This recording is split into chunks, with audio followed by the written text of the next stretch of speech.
নমস্কার আমার কাছের মানুষ, আমার আপন মানুষ, কেমন আছেন আপনারা? আপনাদের সবাইকে জানাই ভাঙ্গাচোরা স্টুডিওর পক্ষ থেকে অনেক অনেক শুভেচ্ছা এবং অভিনন্দন। আজকে এই ভাঙ্গাচোরা স্টুডিওতে আছে নতুন এক অতিথি। কে আছে তার মুখ থেকে আমরা তার পরিচয় শুনবো। ভাইজান, আপনার নাম? আমার নাম হচ্ছে হীরামন বৈদ্য। হীরামন বৈদ্য, বাড়ি কোথায়? বাড়ি উল্লাবাড়ি, জেলা? মাদারীপুর, থানা? রাজৈর। রাজোর থানা, মাদারীপুর জেলা, উল্লাবাড়ি, হীরামন বৈদ্য। আচ্ছা হীরামন ভাই, এই ভাঙ্গাচোরা আপনি স্টুডিওতে আপনি আসছেন, এর জন্য আপনার অনুভূতিটা কি? ভালো, কিরকম ভালো? অনেক আনন্দ ফিল করছি। আচ্ছা, আপনি একটা কাজ করে চশমাটা পরেন। হ্যাঁ, ওকে, ধন্যবাদ। আপনি কি আমার ভিডিওগুলো দেখেন? জি ভাই, দেখি। কিসে দেখেন? ইউটিউবে দেখি, ফেসবুকে দেখি। ধন্যবাদ। সেই ইউটিউবে এবং ফেসবুকে দেখে আমাকে কমেন্ট করে জানিয়েছে, দাদা আপনার স্টুডিওতে একটা সাক্ষাৎ দেব আজকে, সেই দিন, সেই শুভক্ষণ চলে আসছে। ওকে, হীরামন বৈদ্য, ঠিক আছে? হীরামন বৈদ্য না ভাই? আচ্ছা, ধন্যবাদ। হীরামন বৈদ্য, পড়াশোনা কত দূর ভাইজান? পড়াশোনা? হ্যাঁ, জীবন পড়াশোনা কত দূর করছেন? করছি ইন্টার পাস। Intermediate pass. বিয়ে শাদী করছেন? জি করছি। বাচ্চা কাচ্চা আছে? জি না। আচ্ছা, ধন্যবাদ। নতুন বিয়ে করছেন না? জি। আচ্ছা, আপনার জন্য শুভকামনা রইল, যেহেতু আপনি নতুন বিয়ে করছেন। বিয়া এমন একটা জিনিস, এদিকে তাকাইতে হবে, বিয়া এমন একটা জিনিস, দিল্লি কা লাড্ডু, খাইলেও পস্তায়, না খাইলেও পস্তায়। আচ্ছা, বিয়ের আগে ভালো ছিলেন না বিয়ের পরে?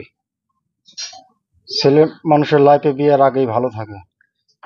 না, এইটা ছেলে মানুষ বোঝে বিয়ের পরে, যে বিয়ের আগে যে ভালো ছিলাম, এইটা কিন্তু আগে বোঝে না। এইটা বোঝে কোন সময়?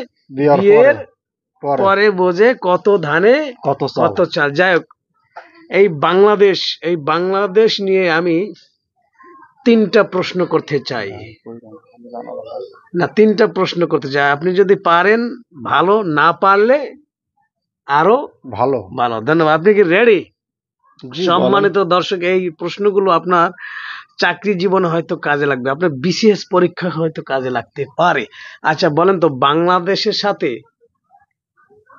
কয়টি রাষ্ট্রের সংযোগ রয়েছে? মানে ওই যে বাংলাদেশের যে সীমান্ত রেখা রয়েছে, সীমান্ত রেখার সাথে কয়টি দেশের সংযোগ রয়েছে? হ্যাঁ, আমি কই দেবো কেন? তুমি পারলে পারবা, না পারলে না। না, আপনি পারবেন না? সে বলছে না, আমি বলছি বাংলাদেশের সাথে কয়টি দেশের সীমান্তে সংযোগ রয়েছে, সে বলছে সে পারবে না। সম্মানিত দর্শক, আমি ভিডিওর শেষে এর অ্যান্সারগুলো লিখে দেব, তার আগে যদি আপনারা পারেন অবশ্যই কমেন্ট করে জানাবেন। আচ্ছা, এবার দ্বিতীয় নম্বর প্রশ্নে চলে যাচ্ছি। সম্মানিত দর্শক, কি যেন নাম? হীরামন বৈদ্যের কাছে। বলেন তো, আয়তনের দিক থেকে বাংলাদেশের কোন বিভাগ সবচেয়ে বড়? আয়তনের দিক বাংলাদেশে তো বিভাগ কয়টি? 64টি বিভাগ। না, তাই বিভাগ হলো, আপনি একটা যে কোনো একটা বলেন, অসুবিধা নেই। 6টা হলে 6টা, 5টা হলে 5টা, 4টা। বিভাগ কয়টি? দর্শক আপনারা বলবেন বিভাগ কয়টি? কয়টি?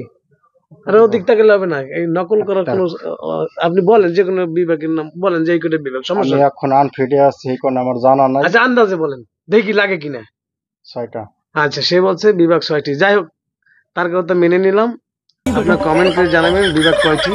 তা বাংলাদেশের সবচেয়ে বড় বিভাগ কোনটি? বড় বিভাগ আয়তনের দিক দিয়ে বিভাগ কোনটা বড়? না না, গুগল মুগল দেওয়ার সময় নাই, না বললে সমস্যা নাই। এটা তো সমস্যা আমার হবে, পারবেন না? না, আমি সম্মানিত দর্শক শ্রোতা, সে এই অ্যান্সারও দিতে পারলো না। আয়তনের দিক থেকে বাংলাদেশের সবচেয়ে বড় বিভাগ কোনটি, সেটা পারলো না। এবার শেষ প্রশ্ন। কি প্রশ্ন? শেষ প্রশ্ন। বাংলাদেশে একদম উত্তর সীমান্তে কোন জেলা অবস্থিত? উত্তর সীমান্তে হুম, এটা হচ্ছে বান্দরবান। বান্দরবন।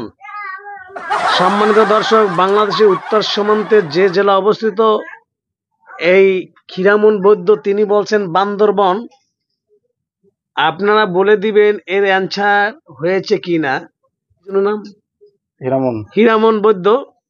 হীরামন বৈদ্যকে অসংখ্য অসংখ্য ধন্যবাদ তার মূল্যবান সময় দেওয়ার জন্য এই ভাঙ্গাচোরা স্টুডিওতে। যাই হোক, আপনি বলেন তো যে এই চ্যানেলটা একটু সাবস্ক্রাইব করুন।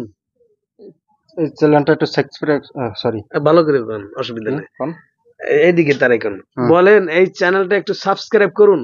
এই চ্যানেলটা একটু সাবস্ক্রাইব করুন। হ্যাঁ, এই চ্যানেলটা একটু লাইক করুন। এই চ্যানেলটা লাইক করুন। এই চ্যানেলটা একটু কমেন্ট করুন। এই চ্যানেলটা কমেন্ট করুন। ধন্যবাদ আপনাদের সবাইকে। ওকে। ওকে।